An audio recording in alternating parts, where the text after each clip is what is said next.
Oke baik, Assalamualaikum warahmatullahi wabarakatuh Bapak Ibu Guru yang terhormat. Jumpa lagi di channel Guru Abad 21, channelnya para guru Indonesia, konsisten menyampaikan info valid, komitmen melawan berita hoax.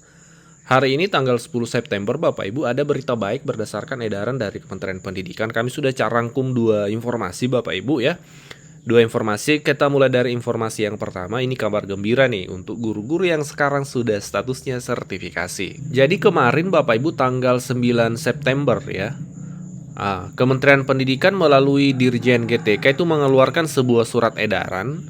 Ini isinya kita baca sejenak. Sehubungan dengan telah berakhirnya rangkaian UKP PPG ya, bagi guru tertentu periode 2, Dirjen GTK telah menetapkan hasil kelulusan UKP PPG.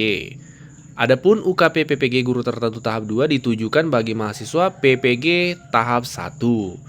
Nah, jadi kabar gembiranya adalah hari ini Bapak Ibu sudah keluar pengumuman kelulusan PPG tahap 1 atau kawan-kawan kita nih. Silakan disebarkan informasi ini ke terutama grup sekolahnya supaya teman-teman guru di sekolahnya yang baru sertifikasi tahun ini, baru PPG tahun ini mengetahui bahwa sudah ada pengumuman kelulusannya Bapak Ibu. Ini kabar gembira tentunya dan selamat sekali lagi. Cara ngeceknya sangat gampang nih Bapak Ibu. Bapak Ibu caranya bisa melalui Ruang GTK, aplikasi Ruang GTK. Bapak Ibu pilih di sini sertifikasi pendidik, nanti akan tampil seperti ini. Nah, silahkan pilih bagian sini Bapak Ibu bagian bawah, buka aplikasi pendaftaran UKP PPG. Setelah Bapak Ibu klik nanti akan tampil seperti ini. Bapak Ibu diminta memasukkan username atau bisa jadi otomatis langsung terbuka kalau jaringannya stabil. Nah sekarang ini pantauan kami jaringan masih sedang servernya sibuk Bapak Ibu, mungkin karena banyak yang login, banyak yang masuk mengecek kelulusannya sehingga ibaratnya pintu ini berdesak-desakan Bapak Ibu. Sabar saja, dicek secara berkala, nanti akan tampil kalau Bapak Ibu dinyatakan lulus akan ada keterangan selamat. Nah, seperti itu atas kelulusan Bapak Ibu sekalian. Jadi selamat untuk yang lulus PPG tahap 1 ini Bapak Ibu. Nah, itu tentu menjadi kabar gembira untuk rekan-rekan kita yang selamat datang di barisan guru sertifikasi tahun ini Bapak Ibu. Insya Allah tahun depan 2026 Bapak Ibu yang lulus PPG tahun ini sudah menerima tunjangan sertifikasinya juga. Nah, untuk rekan-rekan guru yang sudah sertifikasi sejak tahun kemarin, itu kan ya kemarin ya tanggal 9 juga itu ramai terkait tampilannya info GTK kita seperti ini. Nah, per hari ini kita cek Bapak Ibu itu sudah bisa terbuka info GTK kita. Tapi sayangnya setelah kita cek belum ada perubahan. Nah, kemarin kita berharap ada penarikan data setelah perbaikan di info GTK karena biasanya seperti itu. Kalau ada perbaikan biasanya itu penarikan data. Tapi sepertinya bukan penarikan data untuk semester 2 untuk triwulan 3 dan 4 Bapak Ibu.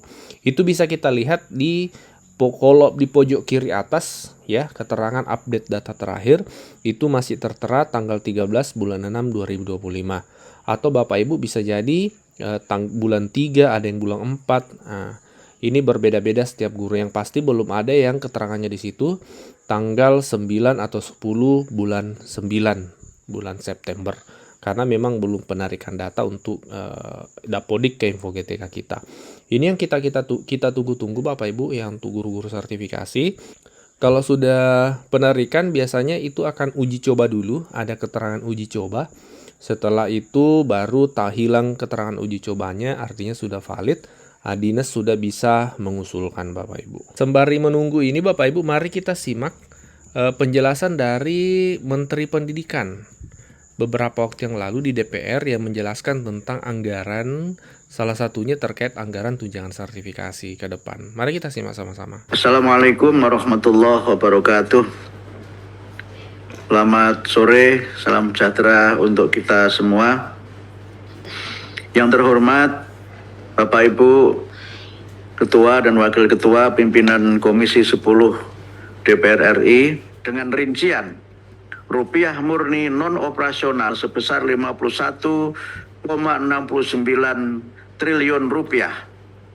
Rupiah murni operasional sebesar 3,13 triliun rupiah, Badan Layanan Umum sebesar 161,43 miliar rupiah dan pendapatan negara bukan pajak sebesar 9,48 miliar rupiah.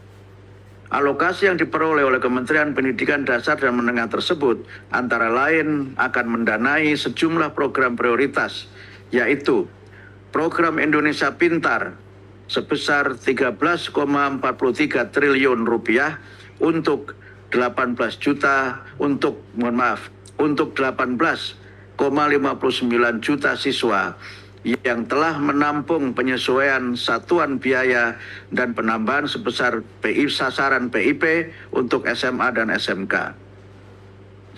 Aneka tunjangan guru non-ASN sebesar 13,6 triliun rupiah diberikan untuk 798.905 guru non-ASN, baik yang mengajar di sekolah negeri maupun di sekolah swasta.